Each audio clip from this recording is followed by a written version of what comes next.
Conselheiro Otávio, tinha uma solicitação sobre a ata.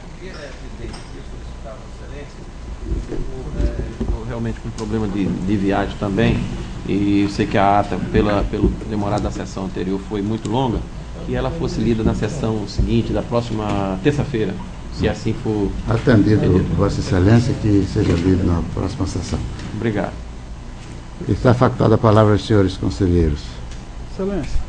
A palavra ao conselheiro Anselmo Brito. Excelência, eu comunicar aqui uma coisa, algo a este pleno e, em particular, a Vossa Excelência como administrador desta casa. Originado de uma discussão aqui no pleno, eu fiquei com um pensamento na minha mente e solicitei à diretoria de pessoal que informasse o meu gabinete à época quantas pessoas estavam lotadas no meu gabinete. Ficou a surpresa. Quando foi enviado para mim, só aquele controle do sistema de informática, um controle interno do sistema de informática nosso aqui, indicando que no meu gabinete tinham 5 pessoas no meu gabinete. Veja só.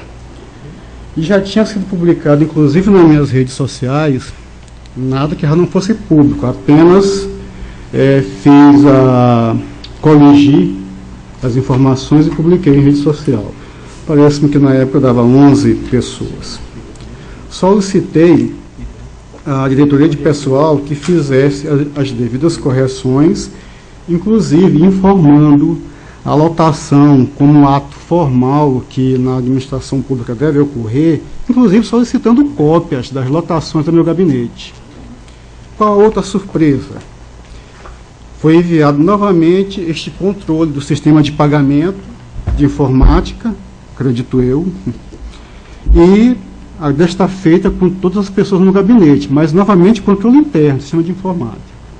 E há alguns meses eu venho labutando com o tribunal, solicitando as informações oficiais das lotações no meu gabinete. E mandado alguns memos, recebido outros memos, enviei o memo 144 de 2012, enviei o memo 185 de 2012 à diretoria de pessoal, solicitando que fosse feita a nomeação, que em virtude da nomeação e posse do senhor Pitágoras de Freitas da Silva no meu gabinete, que fosse enviado o termo de lotação dele, já que todos os outros antes também não foi enviado termo algum. Só para citar um exemplo, eu também já fui servidor do Tribunal de Contas do Estado do Maranhão. Faltou-me trazer, mas acredito que na próxima semana eu trarei. E trarei aqui o meu ato de lotação. Eu fui nomeado pelo governador, tomei posse junto à presidência daquela corte, e a questão, aonde que este funcionário vai trabalhar, aonde que ele está lotado. A lotação é isso. É formal, é um ato formal da administração pública. Muito em cada espécie. Esse Tribunal de Contas, com 64 anos, isso nunca ter sido feito aqui. É um verdadeiro absurdo. Então, foi-me enviado resposta da diretoria de pessoal através do ofício 144, dizendo o seguinte: atendendo ao memorando 185/2012 do meu gabinete, datado de 13 de junho, alguns meses já nessa labuta, encaminhamos a Vossa Excelência em anexo a cópia dos documentos solicitados, quais sejam memorando 151, relativo ao requerimento de nomeação do Pitágoras, esse senhor que eu já falei, o ato de nomeação 37, da lavra do presidente desta casa, com a indicação do nome, com símbolo, com cargo, e o memorando número 138 de 2012, DG, Diretoria Geral, dizendo que era a lotação de Pitágoras de Freitas da Silva, no gabinete do conselheiro Anselmo Roberto de Almeida Brito. Aí, mais ainda, mais a papeleta, uma papeleta, acho que impressa, com os dados cadastrais enviados ao setor de preparação de pagamento CTI. Tá certo. Aí realmente vem aqui as cópias, o memo 51, eu solicitando a presidência a nomeação do senhor Pitágoras. Veio o ato 37 de 2012, subscrito pelo conselheiro presidente José Eustáquio Toledo. Veio aqui o termo de posse do Pitágoras, perfeito. Aí tem o memo 138, diretoria-geral. Em conversa com a diretora-geral, ela me disse que a competência para indicar a lotação não era dela, seria da diretoria-geral. Tudo bem, assim fez, encaminhei também mesmo a diretoria-geral. A diretoria-geral, cumprindo esse mistério, fez a seguinte solicitação. Solicito memo 138 DG 2012 do diretor-geral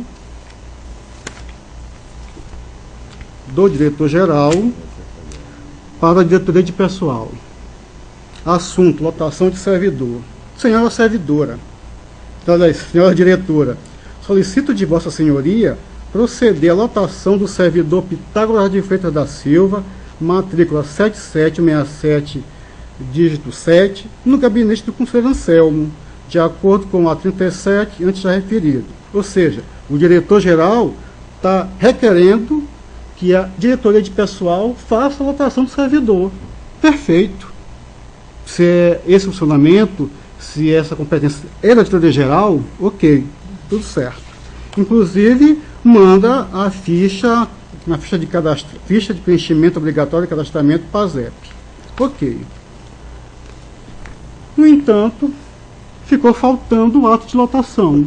Reiterei à diretora de pessoal: diretora, faltou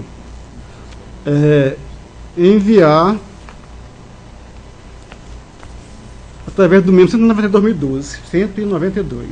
Conforme o memo 144, este que eu acabei de ler, faltou o envio da lotação solicitada no memo 138, que é do diretor-geral.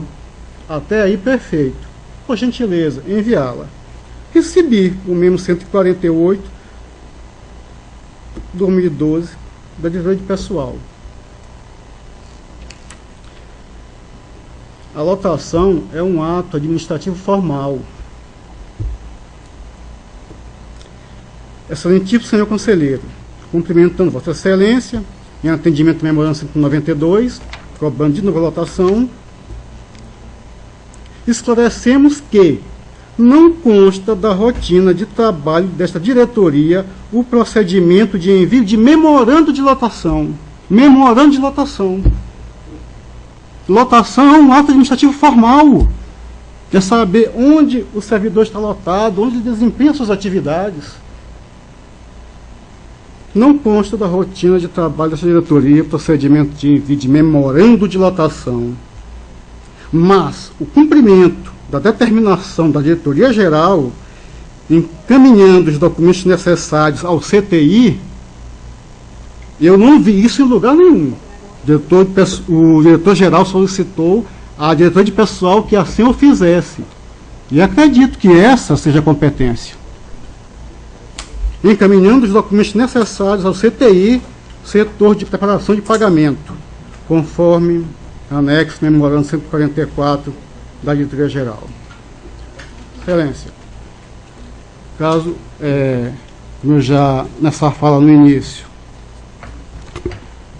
o tribunal há tanto tempo não faz procedimento formal, deveria fazê-lo, porque tenho a certeza, presidente, isso faz com que a atividade desse tribunal seja controlada da forma que deve ser, e tenho a certeza, Excelência, que isso pode evitar muita dor de cabeça ao senhor, porque vejam só, se por acaso vier um pedido, com base na informação, Excelência, me informe quantos servidores estão lotados no gabinete do conselheiro Anselmo.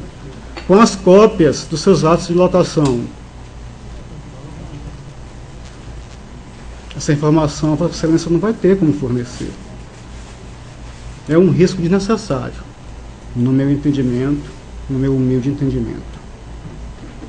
Aí, Sua Excelência, eu determino à diretoria de pessoal e ao diretor-geral que faça todos os esclarecimentos a Vossa Excelência. Continua facultada a palavra. Excelência, tenho mais uma coisa, mais algo para trazer este pleno. E tem problema, acho que eu lembro de cabeça. Trata-se do processo 8626 de 2012. E quero, já de antemão, parabenizá-lo. Este conselheiro, ele solicitou a nomeação de um servidor desta casa para o meu gabinete. Foi aberto um procedimento administrativo, inclusive com parecer jurídico. Acredito que de agora em diante seja essa o modus faciente quando houver solicitação de servidor desta casa. Pois no meu gabinete, além dessa solicitação, tenho 4 servidores. Doutora Cida, doutor Vilton, doutor Klinger e doutora Rita. São servidores da casa, solicitei as nomeações e de nenhum deles foi formalizado o processo administrativo. O que para mim é uma novidade, e uma novidade saudável, salutar. E, sinceramente, parabenizo Vossa Excelência que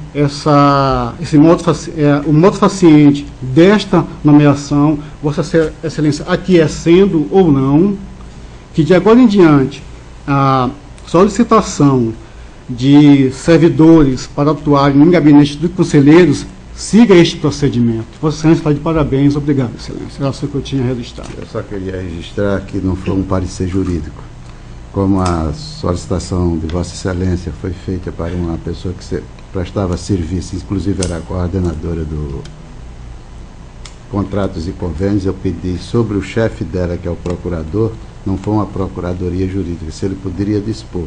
E aí está a resposta dele, não como procurador, não como um parecer, a resposta do que poderia, e eu coloquei à disposição de Vossa Excelência com a informação dele. E Vossa Excelência, se o desejar, essa presidência fará.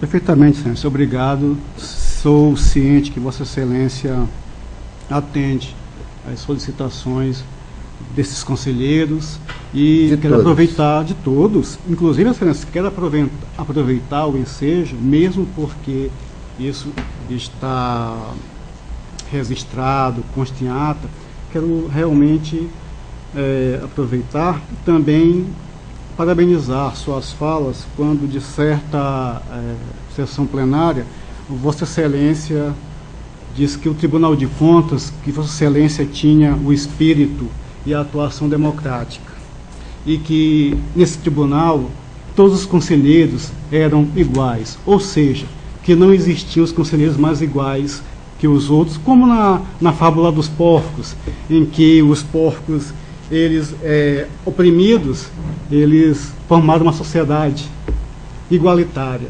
Mas com o passar do tempo, aqueles suínos iguais, começou a surgir entre eles uns porcos mais iguais que os outros.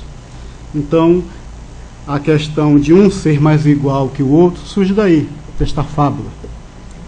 Então, eu tenho certeza, Excelência, que este conselheiro tomou e assim vai proceder aqui dentro desta casa. Aliás, já procedia, só ficou reforçado com a sua fala, que realmente tomei essas suas falas como verdade última e única. E assim, como já vinha procedendo, isso só reforçou ainda mais a minha forma de proceder aqui dentro desta casa. Mais uma vez, obrigado, Excelência. Inclusive porque, nesta mesma sessão, no dia que chegou esse processo, o conselheiro Otávio Lessa aqui se pronunciou que tem milhares de processos na sessão de contratos e convênios. E foi solicitado justamente a pessoa que era o braço-chave, que inclusive foi indicado por Vossa Excelência em anos passados para que fosse dirigista. Então, por se tratar de uma pessoa tão importante, foi que foi feita toda essa coisa. Viu, o doutor Luiz Laranjeira não deu um parecer como procurador-chefe, e sim como chefe da Procuradoria daquela vez. É só esclarecer o porquê disso aí. Mas a decisão que o conselheiro está, que eu fiz, e não como os porcos, eu fiz como uma coisa bem mais elegante, tenho sido elegante com todos os conselheiros e com o Ministério Público. Aqui não existe diferença. Eu sempre tratei a todos com igualdade. Todo conselheiro que solicita um funcionário é concedido. Vossa Excelência nenhum pode dizer. E este sim, o procedimento que teve aí de memorandos com a diretoria de pessoal e a diretoria geral, eles estão já dispostos a esclarecer a Vossa Excelência. Mas jamais este conselheiro aqui fez. Até era o Ministério Público, que não pertence da nossa unidade orçamentária, é cedido funcionário. Então, eu acho que esse daqui não se deve ser um assunto que dizer que o presidente, ele não existe, todos aqui são iguais, na limpeza, não na sujeira. E foi feito e levantado isso nesse sentido. Continua facultada a palavra, senhores conselheiros. Continuo com a palavra. Eu tenho a certeza disso, e novamente as suas falas corroboram isso.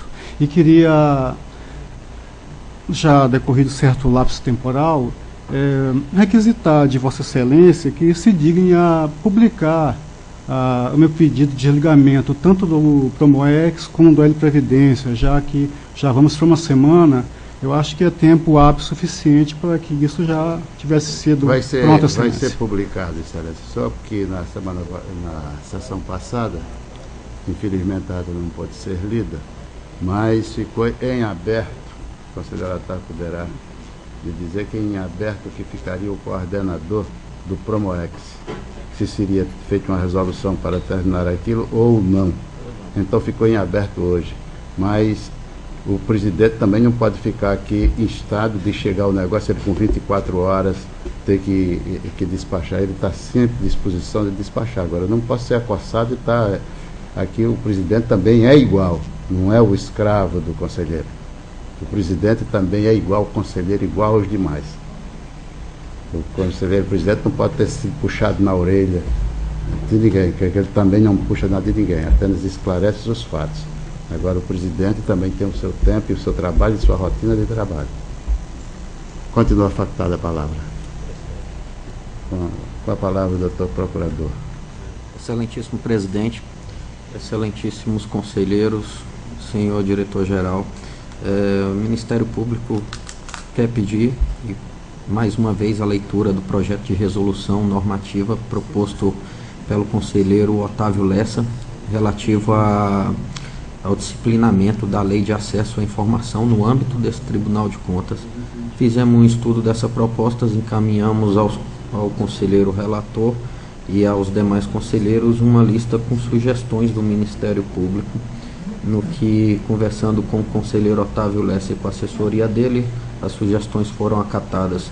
Também fizeram sugestões a conselheira Rosa Albuquerque, que também foram compatibilizadas, e então, tendo em vista que são necessárias a leitura em 4 sessões, pedir a leitura mais uma vez e parabenizar o tribunal por essa iniciativa. É uma iniciativa louvável que vem trazer maior transparência ao tribunal, e o Tribunal de Contas aqui em Alagoas, eu acho que ele sai na frente. Quanto mais rápido fizer essa regulamentação, melhor. Seremos o primeiro órgão a fazer essa regulamentação no âmbito de Alagoas, seguindo o modelo de outros tribunais de contas. É sempre bom seguir novos modelos, já que a inspiração aqui foi do Tribunal de Contas do Rio Grande do Sul. Então, é louvável. Queria registrar então esses parabéns à iniciativa do tribunal, e que faça mais uma leitura e publique essa resolução o mais rápido possível. Gostaria também de parabenizar a decisão publicada no Diário Oficial de ontem, terça-feira, relativa à decisão democrática, decisão monocrática que o Vossa Excelência proferiu com relação ao concurso de Boca da Mata, onde Vossa Excelência deferiu a medida cautelar para suspender, até que se apure. Havendo regularidade do concurso, divulgue-se o resultado, tudo normalmente. Com relação a esses concursos públicos, como tem sido casos reiterados, e que já houve até a proposta de instrução normativa para padronizar e disciplinar o gestor quanto à forma de contratação das empresas, que é onde está sendo o calcanhar de Aquiles dos concursos públicos. O modo de seleção da empresa não está sendo feito de forma adequada, o que tem gerado alguns problemas. E essa instrução normativa a gente pede mais uma vez para que seja concluída a assinatura e publicação dela, para ver se a gente uniformiza e assim os gestores, tendo esse norte dessa instrução normativa, possam, através dela, evitar futuras representações com relação a concursos públicos municipais. São essas as colocações. Eu queria só fazer um questionamento se todos os conselheiros receberam as sugestões do Ministério Público. Não participou do doutor Ricardo, que esteve na sessão passada. Acredito que o doutor Anselmo recebeu. Conselheiro Cícero Amélio, eu não sei se Vossa Excelência recebeu as sugestões do Ministério Público com relação à resolução normativa. Eu já passo a Vossa Excelência uma via. Conselheiro substituto Ricardo já recebeu também, a conselheira Rosa também, e o conselheiro Otávio a gente discutiu. O presidente, o senhor recebeu uma via das sugestões. Aí ficou faltando passar apenas ao conselheiro Cícero Amélio, que eu faço nesse momento. São essas as considerações apenas. Obrigado, presidente. Tem alguma colocação do Ministério Público? Com relação à resolução, na verdade, tendo exatamente sugestões da conselheira Rosa, do Ministério Público, ela deixou de ser lida, na verdade, na sessão passada, a pedido meu, do relator, para que a gente pudesse estudar melhor. Então, hoje já está toda ela, já está completa. Eu já encaminhei para o plenário, o nosso coordenador, o doutor Jalon, já tá com ela na íntegra. Todas as solicitações e sugestões foram aceitas na íntegra, sem nenhuma alteração. Então, hoje ele já está tudo completo, sem problema. A outra resolução da conselheira Rosa, onde a gente fez as sugestões, que a conselheira relatora também já aceitou as sugestões, também já está pronta para a última sessão de hoje. E a única coisa que eu não sei porque, com relação à resolução, que também da conselheira Rosa, do concurso, ela foi aprovada há muito tempo do concurso público, a instrução normativa. Há muito tempo. Eu acho que ela não sei, acho que já está valendo, não sei. Faltou. A conselheira Rosa parece que tem uma sugestão, não. O concurso já há muito tempo. Já foi aprovado há tempo. Excelência, uma parte. Conselheiros, vejam bem, nós fazemos uma sessão solene, na plenária, tem ata, é gravado.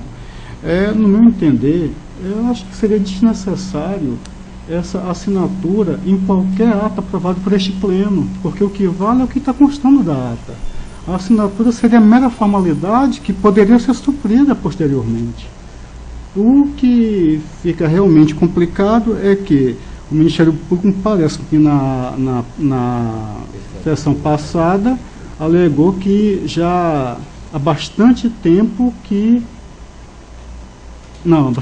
ela foi trazida a pleno, mas que foi aprovada há pouco tempo, isso. Mas não falo só da questão, viu, conselheiro, dessa gestão normativa, eu acho que falo de todos os autos desse pleno, porque o que vale é o que consta da ata. Você está entendendo? Eu acho que só é uma questão de ajuste, porque nos processos já funciona assim. Dessa forma. Só quem assina é o relator e o presidente. Não precisa mais assinatura de ninguém. O plenário apenas ratifica ali atrás os participantes e não teria. Eu acho que ou padronizar ou não, mas já existe essa forma que Vossa Excelência está sugerindo, já existe hoje. Exatamente, Excelência. De duas assinaturas. Vossa Excelência não tem mais nenhuma sugestão é sobre... Então pode ser lida na quarta leitura. Um momento, por favor.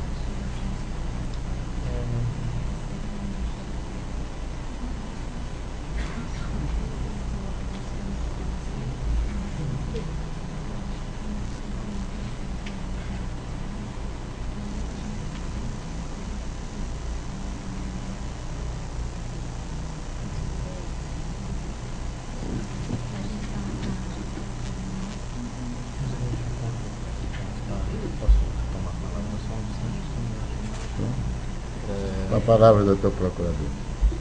Seguindo, eu concordo com a rotina de trabalho que foi proposta pelo conselheiro Anselmo, que a partir do momento que é aprovada aqui pelo plenário e constando em ata, despicienda a assinatura posterior, já que o plenário é soberano e então aquela proposta já está aprovada. Nessa questão do concurso público, ficou faltando então apenas, seguindo, se caso o tribunal seguir esse entendimento de que a ata supre a assinatura, ficou faltando apenas a publicação da instrução normativa.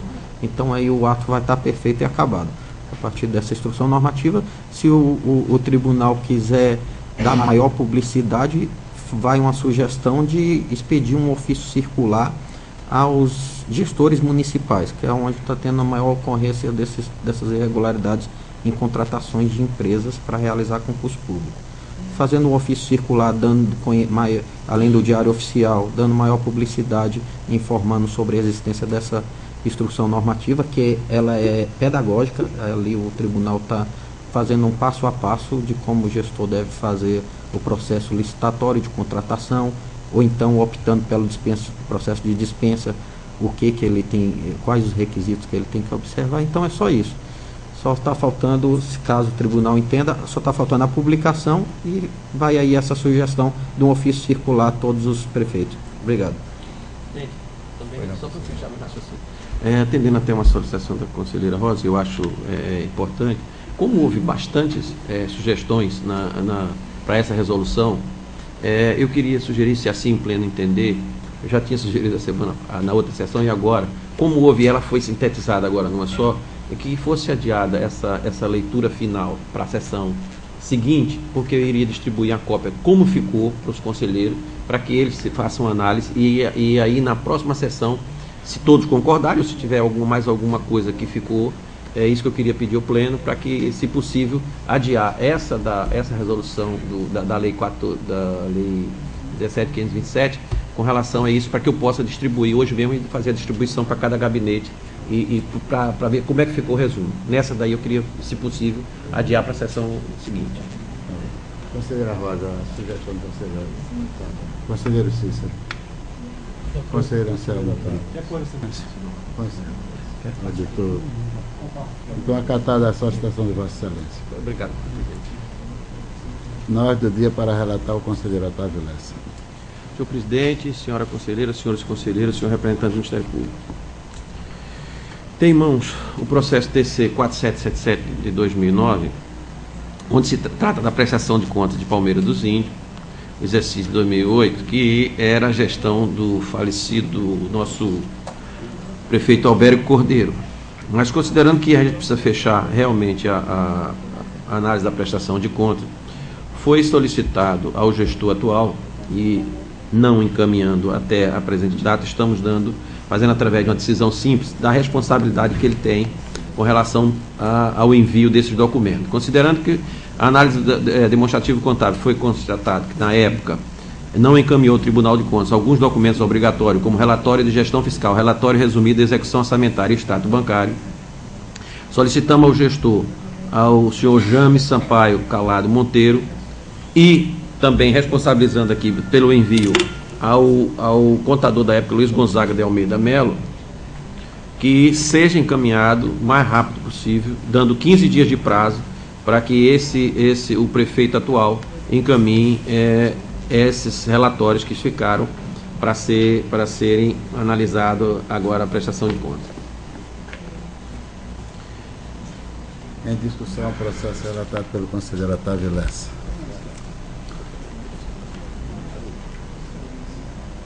Falou da questão do contador, que ele também que ele seja citado, se não houver interesse, que ele seja citado, que ele tenha a responsabilidade com relação ao fechamento das prestações de conta. Excelência, que inveja. Queria ter sido eu o primeiro a fazer este procedimento. Parabéns. Obrigado. Continue a discussão. Em votação, conselheira Rosa Albuquerque. Conselheiro Cícero Amélia. Conselheiro Anselmo Brito. De acordo, Excelência. Auditor Sérgio Marcial. Aprovado. Processo TC 6393. Inclusive, esse processo, por coincidência, essa decisão simples que eu estou trazendo para o Pleno, é exatamente para evitar esse problema de 2008 e a gente não ter, agora está solicitando ao gestor da época a documentação. Então, o que é que nós estamos fazendo? Fazendo uma decisão simples com relação à prestação de contas de 2011. Ou seja, foi dado a entrada no nosso protocolo e faltando aqui que eu vou relatar os documentos que estão faltando. Trata-se do presente processo a prestação de contas geral da Prefeitura Municipal de Passos Camaragibe, exercício financeiro 2011, gestão da senhora Edvânia Farias Quirino Costa. A prestação de conta em tela foi encaminhada a esta Corte de Contas através do ofício 50, datado de 30 de abril de 2012.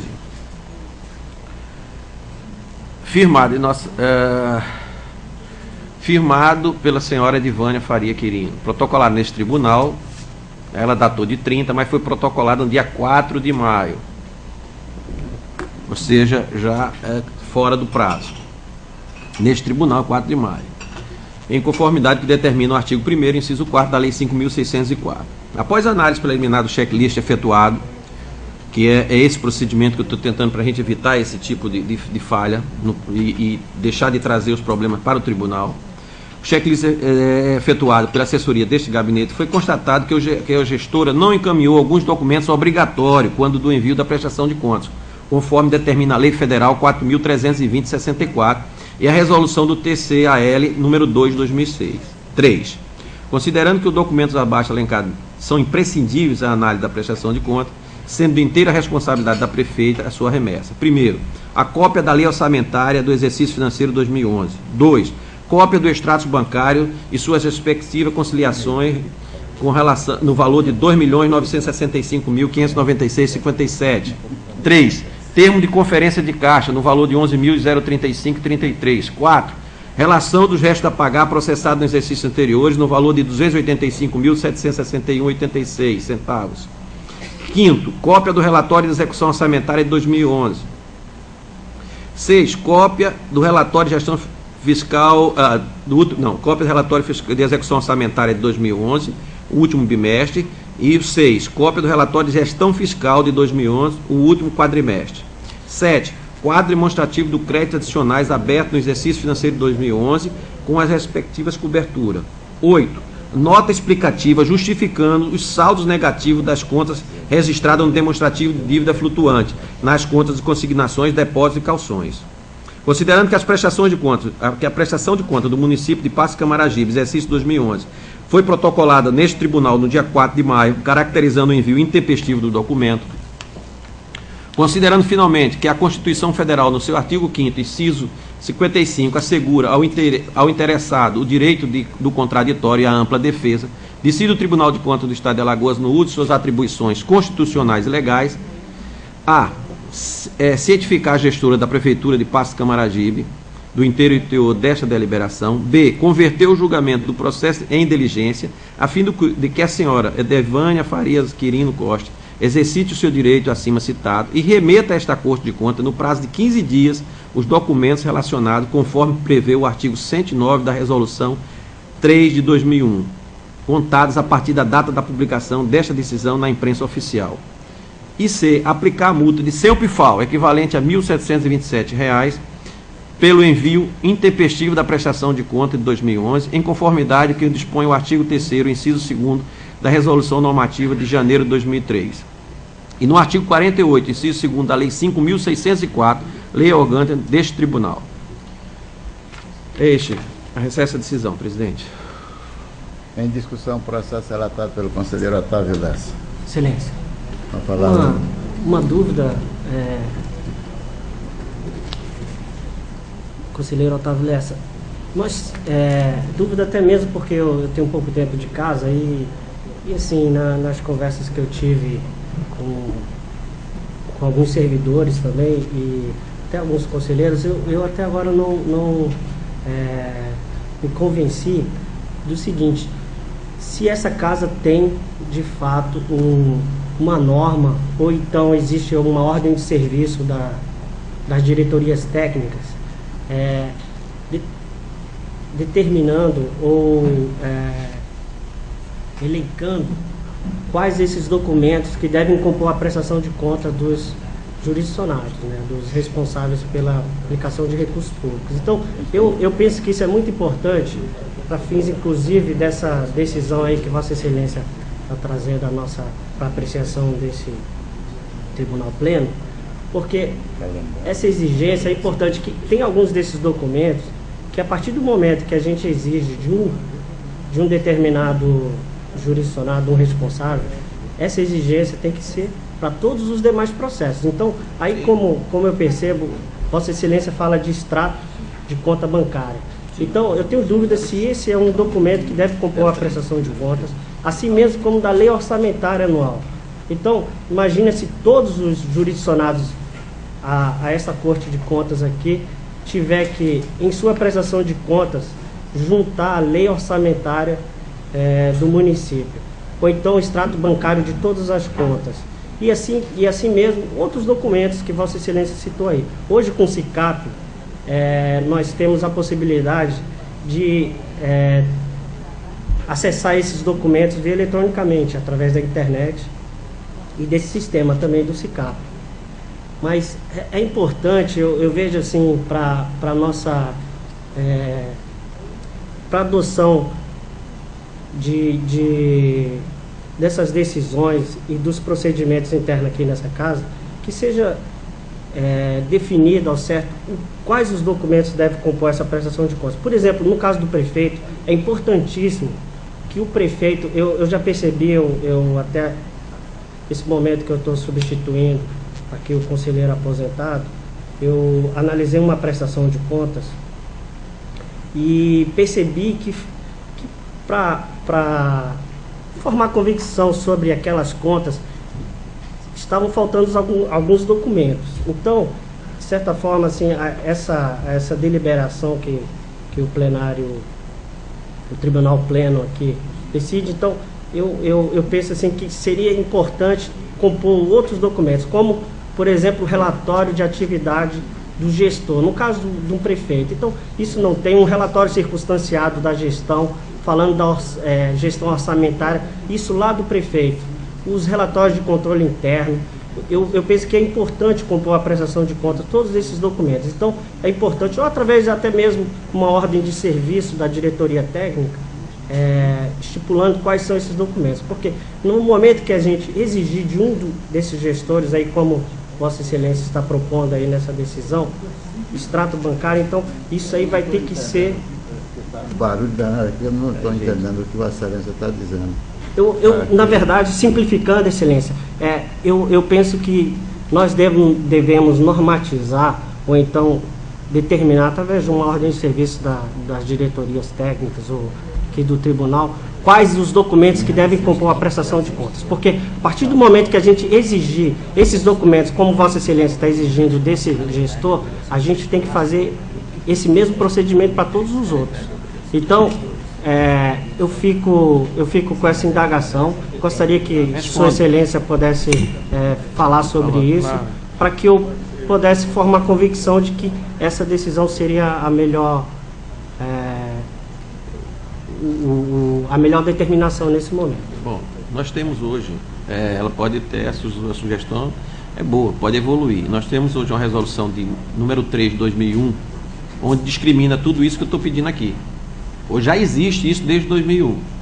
É a sua 2 de 2003, né, 2001, informação. Bom, lá também tem algumas a data, coisas, eu sei que né, tem a resolução onde, posso estar errando na data, onde discrimina isso. E a nosso checklist que nós estamos adotando é baseado exatamente nessa resolução, certo? E não quer dizer que ela não possa evoluir de acordo com a modernidade, como Vossa Excelência chegou e está colocando com relação ao SICAP, que aí a gente vai cada vez vai ter que evoluir e ir alterando as resoluções, porque a gente está tendo hoje uma implantação de uma tecnologia de ponta que vai obrigar, porque os procedimentos vai chegar a um ponto que não vai ter nem papel. Então, essa evolução a gente vai ter que passar. Eu acho que, por enquanto, eu estou tentando fazer o que a gente está vivendo no momento. Qual é o momento que a gente está vivendo? Hoje a gente está ainda na transição, a gente está vivendo no papel ainda, e eu estou, como esses processos que vêm para o nosso gabinete, ele é um processo que não vai morrer, vai continuar comigo até, ou então só se eu me aposentar. E o que é que eu quero? Eu quero evitar trabalho para o meu gabinete. O que é que eu estou fazendo? Eu estou analisando a prestação de conta quando ela está entrando, eu já tenho o checklist do que diz a resolução, o que não veio, que foi aceita pelo protocolo, eu estou pedindo uma decisão simples, dando 15 dias para o gestor apresentar.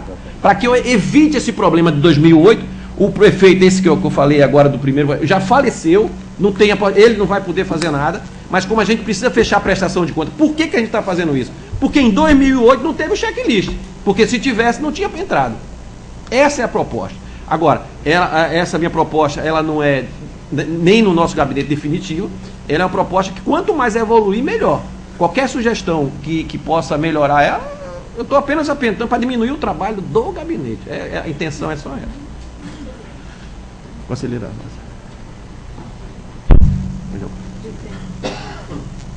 A palavra, conselheira Rosa.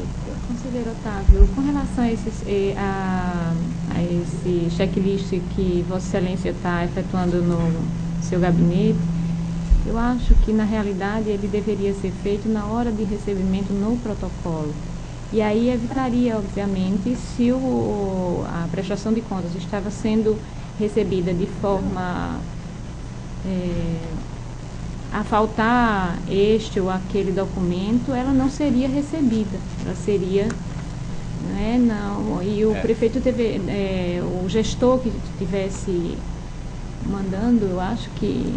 Penso que desta forma o tribunal avançaria, sem dúvida alguma. Como falava na sessão anterior, o nosso problema de protocolo, que eu acho que a partir do momento que nós, e acredito que estamos trabalhando para isso, no momento em que otimizarmos o nosso serviço de protocolo, certamente tudo tende a melhorar neste sentido. Era só. Eu concordo plenamente com Vossa Excelência. Esse é o estágio que eu estou... que eu, até às vezes, em termos de brincadeira, eu falo muito no nosso gabinete, assim, essa colocação, conselheira Rosa, é o ótimo, é isso que eu adoraria que tivesse acontecendo. Mas como eu não tenho o ótimo ainda, eu estou praticando o bom, ou regular, não sei. Mas eu quero evitar trabalho para mim, porque ficar naquela diligência, só dá trabalho para o tribunal, gasto e despesa. A finalidade só foi essa, e concordo, a Vossa Excelência está fazendo esse trabalho de levantamento, maravilhoso. Eu acho que é esse diagnóstico, o diagnóstico que tiver que ser levantado, e a gente implantando, obviamente, no início, que eu digo sempre, ali é o coração da gente. Se entra errado lá, fica errado o resto é só isso. Obrigado, presidente. As sugestões aqui trazidas tanto pelo conselheiro Otávio Lessa como pelo conselheiro substituto Sérgio Ricardo são muito boas. Com relação eu acho que ainda falta também, concordo com o conselheiro Sérgio Ricardo, e a sugestão dele é muito oportuna e conveniente. Está faltando uma instrução normativa, uma norma, uma resolução, tem que ver qual é a mais adequada, disciplinando, elencando todos os documentos. Essa resolução que fizeram referência a a resolução número 2 de 2003, ela estabelece apenas o calendário de obrigações, não é? É isso. Apenas o calendário de obrigações, coloca também com todas as peças que tem... Tem as peças... As peças, então... Dizendo Excelência, exatamente... Doutor Rafael, uma partezinha? Pode, fica à vontade. Sim, a resolução normativa número 2 de 2003, ela trata realmente do calendário de obrigações dos gestores públicos, quer estaduais, quer municipais. E aqui especificamente pelo menos no texto da resolução, cuida da prestação de contas anual, que é... Ah, sim, já estabelece.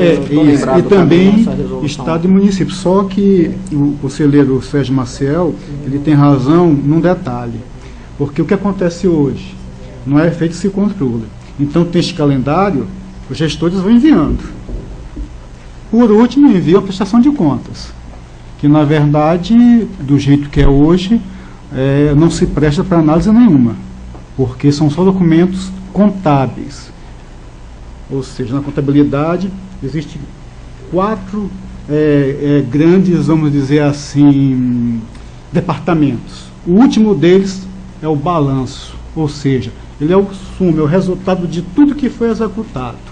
Como é que nós, do tribunal, temos certeza que arrecadou 1 milhão ou que pagou 1 milhão, se estes documentos de arrecadação e de despesa não estão no processo e o tribunal adia muito que não faz as auditorias que deveria fazer?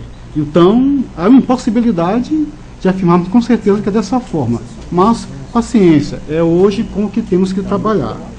O conselheiro Sérgio tem razão nesse tópico, ou seja, é enviado, mas não há uma consolidação. O gestor, na sua prestação de contas, mande isso, isso e aquilo, para quando chegar o processo, nós o analisamos inteiramente. Hoje os gabinetes pegam esta prestação de contas, que vem simplória, e, a depender do gabinete, dos seus funcionários, do zelo, eles vão no sistema pesquisar o que é que foi enviado anteriormente e pedem para vir processo. Aí o senhor imagina... Mas eles, então... Aí, nesse caso, estaria certo, havendo a unificação. Essa consolidação Exatamente. É importante, porque o que observa, eles estão enviando antes porque existe um calendário de obrigações. Então, eles estão enviando com antecedência algumas peças, alguns balancetes, eu já vi balancetes financeiros, balancetes Fundeb, eles enviam antes porque existe essa obrigação. Então, tem que ser uniformizado para haver uma harmonia entre o prazo de envio de todos esses documentos junto com a prestação de contas anuais. Aí sim viria a documentação. Perfeito. E esse checklist que o conselheiro Otávio Lessa fez é muito importante. Ele trouxe 2 casos aqui de situações que ilustraram muito bem, exemplificaram. São 2 casos em situações totalmente contraditórias. Um anterior, que o gestor já morreu e ainda está pedindo documento, e outro que é de um exercício financeiro anterior, de 2011, então ainda um exercício financeiro próximo, que ele já verificando de imediato, já pede todos os documentos faltantes. Aquela proposta da conselheira Rosa Albuquerque também é boa, de já fazer essa verificação no protocolo. Poderia ali designar alguns servidores e treiná-los a vir de já fazer esse checklist, recebendo ou não os documentos que estão faltando conforme essa resolução. Mas eu acho que está havendo esse descompasso porque os gestores têm que cumprir esse calendário de obrigação, ou seja, 30 dias após bimestralmente ou mensalmente os balancetes, e no final do ano tem que fazer a prestação de contas. Aí chega a prestação de contas, eu sei que os gabinetes dos senhores vai ter um trabalho enorme para localizar todos os balancetes, pedir o apensamento, o anexo de todos. Então, tem que fazer algum estudo para racionalizar essa forma de trabalho, facilitar tanto a vida do gestor quanto o trabalho do Tribunal de Contas. Acho que é importante a sugestão do conselheiro Sérgio Ricardo nesse sentido. Obrigado, presidente. Continua a discussão, o processo relatado pelo conselheiro Otávio Lessa. Em votação, conselheira Rosa Albuquerque, conselheiro Cícero Amédio, conselheiro Anselmo Brito. Acompanho o relator, excelência. Auditor, aprovado. É sócio. Pela ordem para relatar, a conselheira Rosa Albuquerque. Sem processo, presidente. Pela ordem para relatar, o conselheiro Cícero Amédio. Presidente, senhora conselheira, senhores conselheiros, senhor representante do Ministério Público Especial. Temos para relatar o seguinte processo. Processo de prestação de contas da Prefeitura de Piranhas.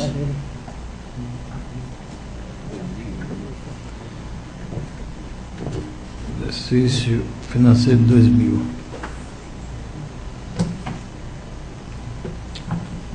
Processo TC 1777/2001. Balanço Geral da Prefeitura Municipal de Piranhas. Senhor presidente, como o parecer prévio está aqui, já consta na pauta e está inclusive publicado aqui, eu vou resumir o mais breve possível. Inicialmente, vale salientar que o processo de prestação de contas em tela é remanescente do conselheiro anterior, que por sua aposentadoria coube a mim a missão de fornecer o parecer prévio do Balanço Geral da Prefeitura Municipal de Piranhas, correspondente ao exercício financeiro do ano 2000. A análise técnica foi realizada a crivo do técnico de controle externo, Carlos Alberto Siqueira Torres, que solicita diligência para o município de Piranha enviasse vários processos anexos à prestação de contas. Fato este que não teve a comprovação da solicitação ao gestor municipal. O relatório AF-DEFAFON número 06/2003 foi datado de 21 de abril de 2002, sendo enviado pelo diretor de Fiscalização Financeira e Orçamentária, DEFAFON, Dário César Barbosa Silva. Por meio de decisão simples, prolatada em sessão plenária no dia 26 de abril, publicado no Diário Oficial do Estado de Alagoas, no dia 27 de abril de 2011, foi dado ao gestor, o senhor Celso Rodrigues Rego, prazo de 15 dias contado com a data da publicação. As folhas 46, 47 e 48 comprovaram o envio da decisão simples através de AR ao ex-gestor e recebimento da correspondência na residência do interessado, sendo o novo prazo começado a fluir no dia 6 de maio de 2011, para que respondesse ao prazo que entendesse pertinente pela aplicação da revelia. O prazo fim deu-se em 21 de junho de 2011, sem o citado se manifestar ou utilizar o seu direito de defesa ao contraditório. Assim resolve este relator emitir parecer prévio pela rejeição por irregularidades estão as contas prestadas pelo senhor Celso Rodrigues Rego, ex-prefeito do município de Piranhas, alusivo ao exercício financeiro de 2000, quando do julgamento da mesma pelos senhores vereadores do município de Piranhas.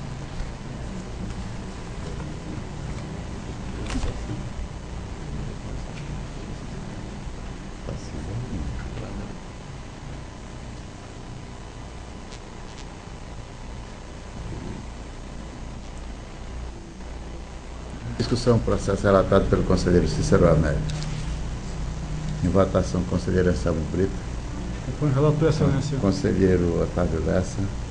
Conselheira Rosa Albuquerque. Conselheiro auditor Sérgio Maciel. Com relator. Aprovado. O relatório de análise, processo TC 2500/2008. Relatório de análise contábil e exercício financeiro 2007. Prefeitura Município de Pão de Açúcar. Tribunal de Contas do Estado de Alagoas, no uso das suas atribuições legais, com fundamento no artigo 71 da Constituição Federal, artigo 1º, inciso 4º, da Lei 5.604, de 20 de janeiro de 1994, levando em consideração ainda as colocações seguintes. Presente prestação de contas da Prefeitura Municipal de Pão de Açúcar, alusiva ao exercício financeiro de 2007. Acompanhada da execução orçamentária e fiscalização do movimento econômico, financeiro e patrimonial ao longo do exercício foram promovidos pela Diretoria de Fiscalização de Administração Financeira e Orçamentária Municipal, DEFAFON. Na Lei Orçamentária Municipal 228, de 29 de novembro de 2006, foram previstas as receitas e fixadas as despesas. Foram abertos por diversos decretos apressados aos autos, contabilizados créditos suplementares no montante de 7.600.000 R$ 262.370,26, incluindo neste montante o crédito especial autorizado pela Lei Municipal de 274, de 17 de agosto de 2007. Os créditos suplementares ainda abertos estão em abaixo dos limites autorizados. Em 2007, o resultado da execução orçamentária importou em um déficit orçamentário de R$ 500.514,07, uma vez que a despesa realizada alcançou o montante de R$ 21.964.974,56 e a receita arrecadada de R$ 21.464.460,49.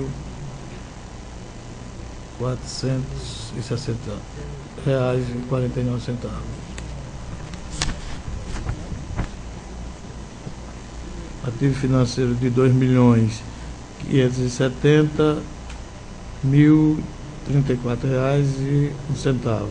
Demonstra a disponibilidade suficiente ante os compromissos assumidos no passivo financeiro de R$ 2.042.386,53, os quais o resto a pagar em 2007 resulta em R$ 1.270.838,838,85.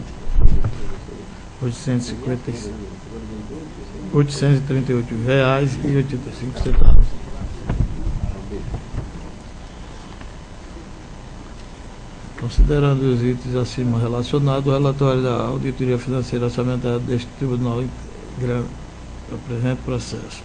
Entendemos que as contas da administração do senhor Antônio Carlos Lima Rezende, prefeito da época do município de Pão de Açúcar, em exercício de 2007, estão em condições de merecer parecer favorável à sua aprovação quanto ao julgamento pela Câmara Municipal de Pão de Açúcar, ressalvando-se que a qualquer tempo seja procedido o exame do documento originário da receita de despesa.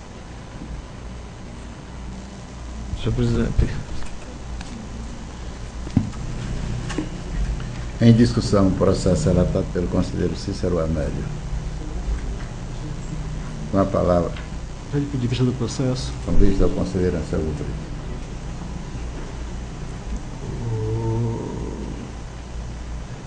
Temos o processo TC 5.230/2006, anexo TC 7.873/2005, TC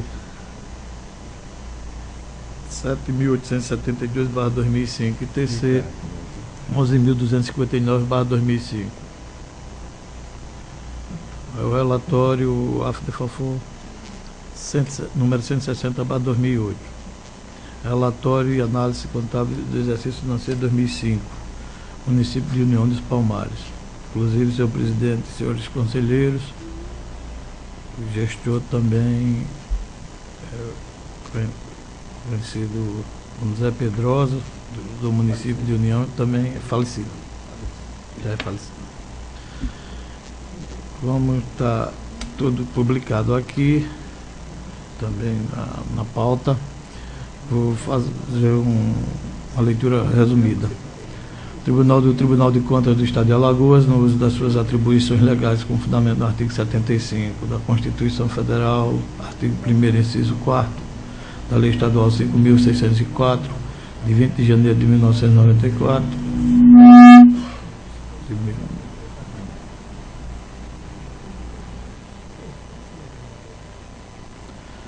de 2004,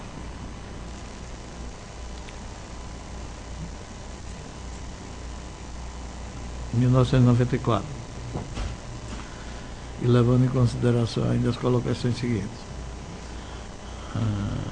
A lei orçamentária número 1024, de 16 de dezembro de 2004, onde foi prevista a receita fixada a despesa em R$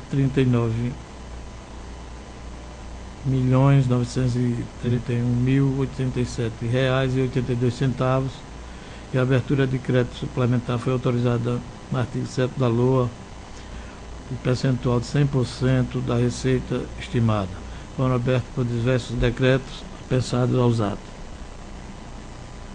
E contabilizado crédito suplementar no montante de R$ 17.030.166,75.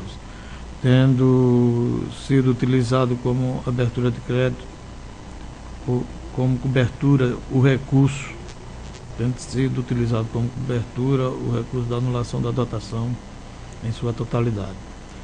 Em 2005, o resultado da execução orçamentária importou em um déficit orçamentário de R$ 1.009.073,70, uma vez que a despesa realizada alcançou um montante de R$ 34.060.405,14 e a receita arrecadada em R$ 33.051.331,44.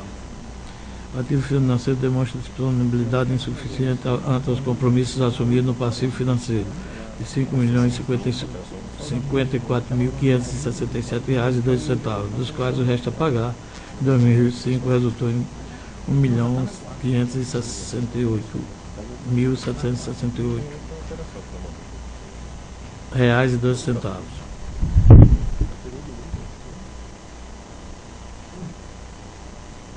Considerando os itens acima relacionados, o relatório da Auditoria Financeira e Orçamentária da FAFONE 160/2008 deste Tribunal Integrantes do presente processo da prestação de contas da administração do senhor José Carrilho Pedrosa, prefeito do município de União dos Palmares, exercício financeiro 2005, estão em condições de receber parecer favorável à sua aprovação pela Câmara Municipal, ressalvando a qualquer tempo o exame dos documentos originais da Receita e Despesa do município deste recurso de contas. Não tem problema.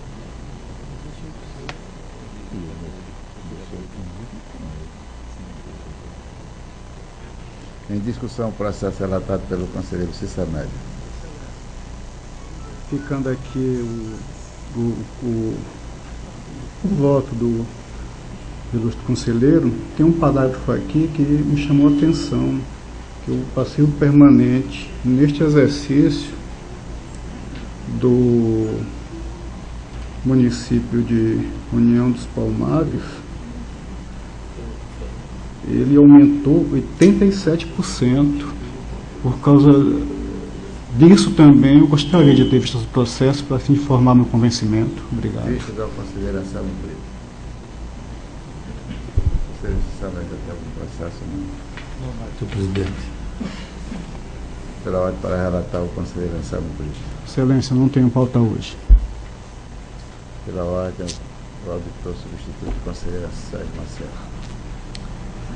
Excelentíssimo senhor presidente, excelentíssimos senhores conselheiros, excelentíssima senhora conselheira Rosa Albuquerque, outro membro do Ministério Público junto a esse Tribunal de Contas, eu trago a esse Tribunal Pleno 2 processos relativos a contrato. O primeiro deles trata-se do processo número TC 10.916/2008, anexos, processos TC número 2122/2009 e 12.058/2009.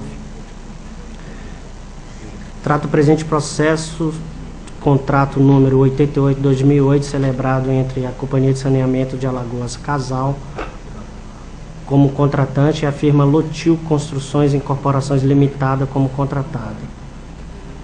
O contrato teve por objeto a execução de serviços de engenharia, implantação de hidrômetros, substituição de hidrômetros e substituição com remanejamento de cavaletes para testada de imóvel na gerência comercial do Agreste, com execução completa e perfeita nos quantitativos estabelecidos no anexo. O valor fixado foi de R$ 137.970, prazo de vigência de 6 meses, e o contrato foi assinado em 4 de agosto de 2008 e publicado no Diário Oficial na edição do dia 3 de setembro do mesmo ano. A licitação se processou na modalidade convite sob o número 74/2007 e teve seu curso regular. O primeiro termo aditivo foi firmado em 5 de fevereiro de 2009 e publicado no Diário Oficial do Estado do dia 27 de fevereiro de 2009. força desse termo aditivo, o prazo de vigência estabelecido inicialmente no contrato ficou prorrogado por mais 90 dias, a contar de 14 de fevereiro de 2009.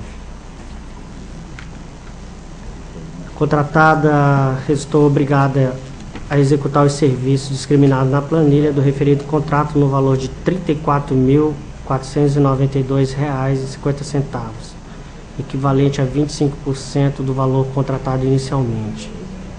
Face ao acréscimo estabelecido na cláusula primeira, o valor do contrato passou de R$ 137.970 para R$ 172.462,50.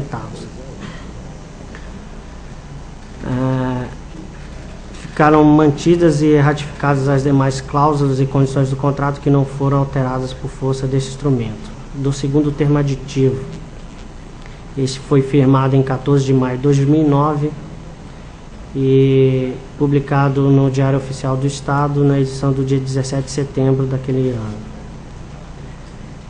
Por força desse termo aditivo, o prazo de vigência estabelecido inicialmente ficou prorrogado por mais 90 dias, a contar do dia 14 de maio de 2009.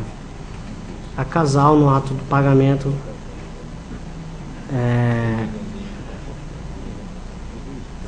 ficou obrigada a exigir as certidões negativas de débito, tanto de INSS como FGTS e da Fazenda Pública. Ficaram mantidas e ratificadas as demais cláusulas e condições do contrato que não foram alteradas por força desse instrumento. A Procuradoria Jurídica desse Tribunal de Contas e o Ministério Público, junto a esse Tribunal de Contas, emitiram pareceres número 1155/2010 e 1877/2011 da 4ª Procuradoria de Contas, respectivamente, sendo favoráveis pela regularidade dos feitos ora analisados. Diante do exposto, resolve esse Tribunal de Contas determinar que seja feita a devida anotação dos acordos em tela nos termos e para fins de direito, por se encontrarem suas formas revestidos de legalidade.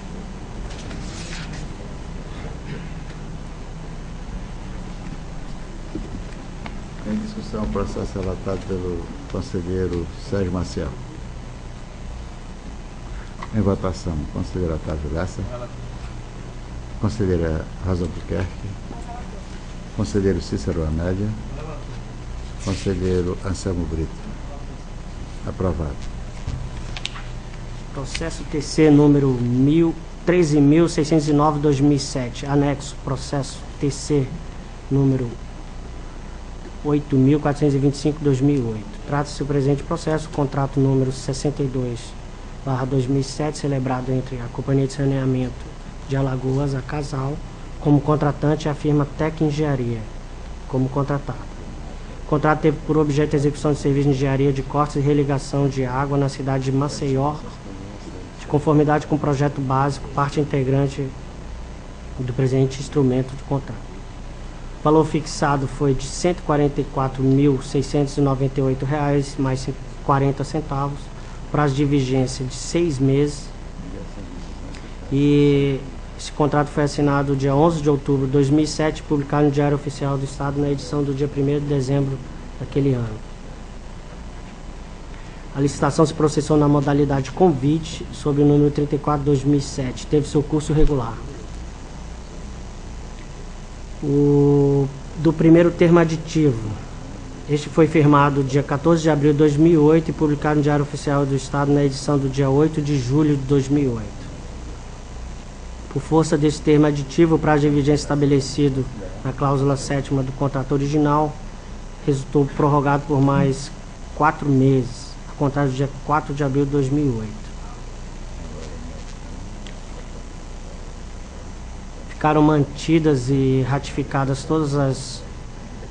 para todos os fins de direito, as cláusulas e condições que não foram alteradas por força desse instrumento. A Procuradoria Jurídica de Contas desta Corte, bem como o Ministério Público, junto a esse Tribunal de Contas, emitiram os pareceres número 258/2011 e 1897/2011, respectivamente, sendo favoráveis quanto à regularidade dos feitos ora analisados.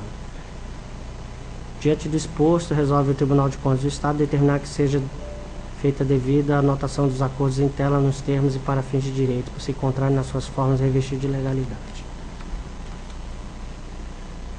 Em discussão, o processo relatado com a palavra o conselheiro Otávio Lessa. Conselheiro Sérgio, veja só, da mesma empresa, a mesma sistemática que eles estão usando aqui. Ora, se você vai fazer um contrato, uma carta convite, tanto é que ele reajusta os 25% automaticamente. Ora, se você, a finalidade da casal, ela faz ligações e corte, por que eu não faço uma concorrência pública de, sei lá, 10 mil, 20 mil e vou dando a ordem de serviço? Aí faz uma carta convite para atender ligações, que o cara vai fazer todo dia um monte. Aí faz uma carta convite para atender isso.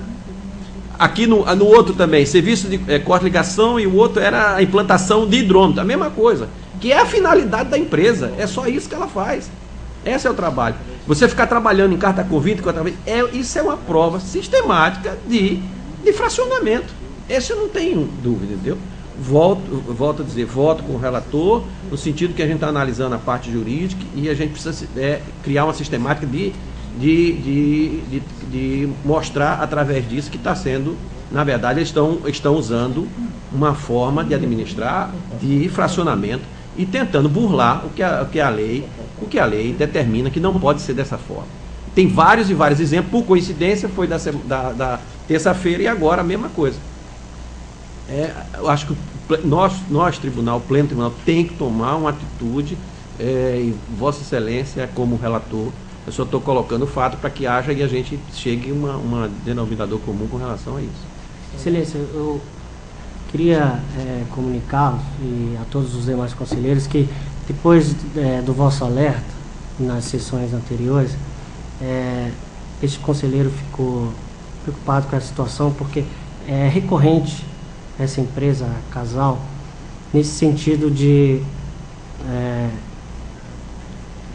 contratação com fracionamento, como Vossa Excelência falou aí, inclusive num outro processo que trata-se um valor inferior, inclusive foi feito com dispensa de licitação, que é aquela locação de veículos, que também é muito comum. Eu, atento a esse fato, eu estou providenciando uma diligência à empresa, exatamente questionando essa situação, e mesmo porque naquele caso específico ali não seria o caso de dispensa. Então, assim, eu já estou alertado para isso e estou adotando medidas nesse sentido aí. Agora, com relação especificamente a esse contrato, eu chamo a atenção o seguinte: esse contrato é um contrato do exercício de 2007. Nós estamos em 2012. Então já se decorreram aqui 5 anos. Então, eu me preocupo aqui com relação à prescrição desses atos aqui. Inclusive, para efeitos de aplicação de multa, probidade. Então, com relação, como se trata de um contrato por mais de 5 anos, eu trouxe ao pleno aqui,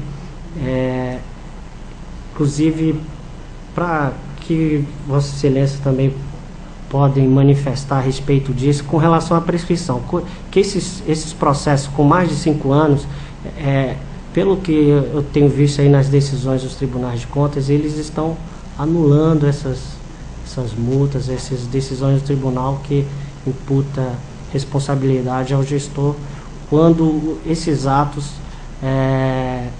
estão prescritos de acordo com as normas pertinentes. Então era isso, Excelência. Conselheiro relator, eu vou até retificar. Eu acho que eu tenho que tomar uma decisão.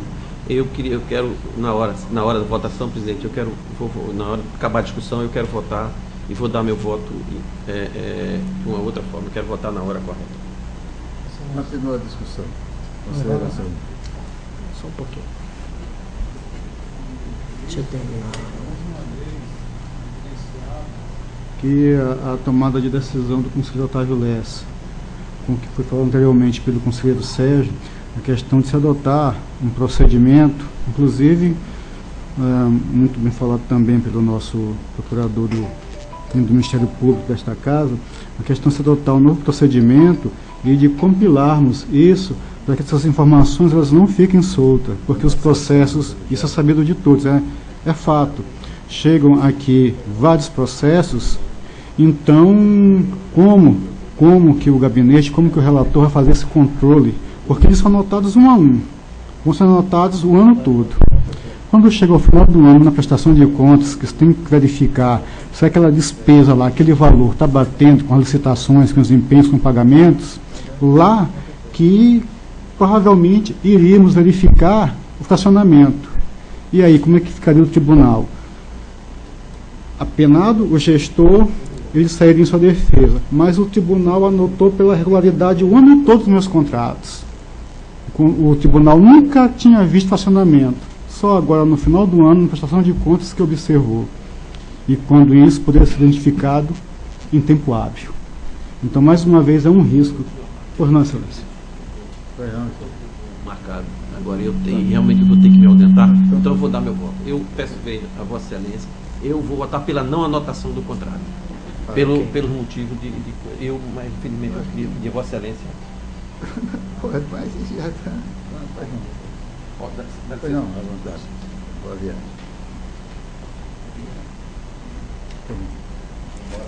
Excelência, eu ainda não terminei a fala, por gentileza. Sim, então isso, mais uma vez, fica evidente que é um risco que todos nós corremos, também sem necessidade, pois poderíamos sim fazer uma instrução mais correta, mais condizente com a realidade, inclusive hoje com a questão do SICAP, onde a maioria desses dados são mandados via eletrônica e podem ser comparados com aqueles em meio físico que há dentro desta casa. Era só essa contribuição. Obrigado, Excelência. Sobre esse fato, a gente já tinha feito uma sugestão na sessão anterior, em que eu atuei. O conselheiro substituto Sérgio Ricardo, ele teve ele como julgador, eu acho que não só ele, todos julgam conforme o que consta do processo. E o que consta do processo é difícil identificar esse tipo de fracionamento, que foi, e ainda não é um suposto fracionamento, tem que estar devidamente comprovado. Da forma como está processos individualizados por contrato, é muito difícil detectar esse tipo de fracionamento. Então, nesse caso, tem um parecer favorável do Ministério Público de Contas, por causa desse fato que a gente analisando detidamente os autos. Mas, com relação à sugestão que foi feita, cada contrato que chega é autuado um processo. Isso daí impede uma apreciação macro da gestão, no que diz respeito a um possível fracionamento, principalmente fracionamentos. Se cada contrato que chega é autuado um processo, o processo é analisado de forma isolada, fica difícil realmente identificar esse tipo de fracionamento. Mas, a partir do momento que adota uma rotina de trabalho em que esses contratos são enviados em forma de lista, em forma nominal, com o valor da empresa contratada, modalidade de licitação, o valor contratado, o período, é possível sim identificar esse fracionamento. A gente consegue identificar lá no Ministério Público alguns fracionamentos através de uma pesquisa no SIM, no sistema de consulta desse tribunal. A gente coloca o exercício financeiro, o nome do jurisdicionado e a gente tenta ver pelo objeto, e aí nossa assessoria vai buscar ver se o contrato coincide ou não o objeto e se houve fracionamento. Com relação à prescrição, a prescrição ela vai ter tratamento diferenciado conforme o caso. Se for uma irregularidade pura e simples em que o tribunal deveria aplicar a multa, realmente aplica-se a prescrição, a decadência quinquenal, né? Mas se houver má-fé, em alguns casos é fácil comprovar a má-fé. Por exemplo, um fracionamento onde a licitação ou a carta-convite é publicada no mesmo dia. Está demonstrada a má-fé no fracionamento, e é recorrente isso. Outra coisa, quando dá má-fé, então a prescrição segue um regime diferenciado. E se houver dano, aí nem há que se falar em prescrição. A Constituição, artigo 37, parágrafo 6º, fala que os danos são imprescritíveis. Então, tem que, a forma, o tratamento da prescrição, como vai ser abordado, a gente tem que analisar os autos e, a depender do caso, vai seguir ou a prescrição, a decadência, ou então vai ser imprescritível em decorrência da má-fé, ou então da existência de dano. São essas colocações, a gente concorda com o voto do relator, estritamente porque foi analisado os autos. A gente sabe dessa realidade que a gente tem que julgar conforme consta dos autos. E como não tem a comprovação de que houve fracionamento, eu mantenho o parecer do Ministério Público de Contas. Continue a discussão. Excelente. Já com... Mais um detalhe, eu concordo com as palavras da douta Ministério Público de Contas, e queria acrescentar assim que a gente realmente tem uma dificuldade de formar convicção a respeito desse fracionamento, porque aí vai precisar levantar os dados lá daquele exercício, verificar a execução orçamentária lá do órgão, né, o valor que foi gasto em despesa com aquele objeto.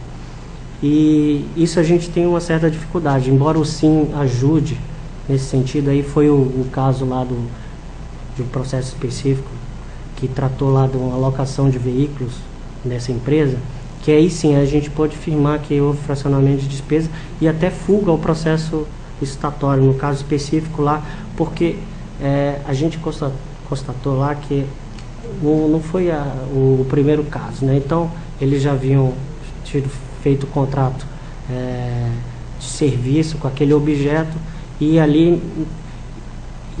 aquele fato específico poderia ter sido incluído naquela contratação. Mas aqui especificamente a gente tem essa dificuldade, não dá para realmente mencionar sobre esse fracionamento, e como Vossa Excelência falou, essa decisão que eu trago aqui, a apreciação dos demais conselheiros, tem como base exclusivamente os documentos que estão nos autos. Era isso, Excelência. Obrigado. Já com voto contrário ao conselheiro Otávio Lessa, conselheira Rosa Albuquerque. Conselheiro Cícero Amélia. Foi o relator, senhor. Conselheiro Anselmo Brito. Acompanho o relator, Excelência. Aprovado com o voto contrário do conselheiro Otávio Lessa. Está facultada com a palavra o conselheiro Cícero Amélia. Só uma questão de ordem. O conselheiro Otávio Lessa, eu acho que foi pela rejeição, né? Foi contra, votou contra esse processo. Não foi favorável.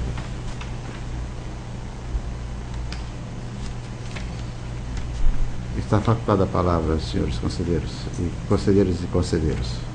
Não havendo quem queira fazer uso da palavra, em nome de Deus, encerra a presente sessão, convidando os senhores conselheiros para a sessão da próxima terça-feira.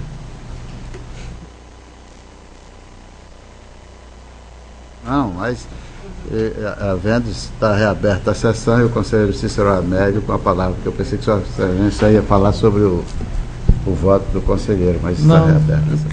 Eu queria, senhor presidente, primeiro agradecer a atenção em passar a palavra a este conselheiro, mas só com relação à medida que foi tomada, e pertinente, inclusive, com relação ao município de Boca da Mata, da suspensão. Mas o que esse conselheiro, na verdade, quer saber o processo foi suspenso, né, devido à urgência da medida e devido também a conselheira estar de férias. Mas se o processo foi distribuído a algum relator, como é que está o processo? O processo foi para o presidente, de ordem da conselheira. O presidente monocraticamente tomou a decisão e está aguardando o contraditório para tomar a decisão. Então a presidência é quem vai relatar. Era isso que eu queria entender, para que também não pudesse prejudicar o município e aqueles que se inscreveram, né, que é a população.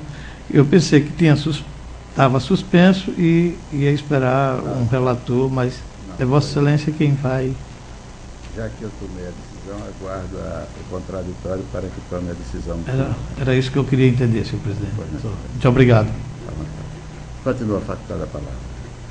Então, em nome de Deus, está encerrada a presente sessão.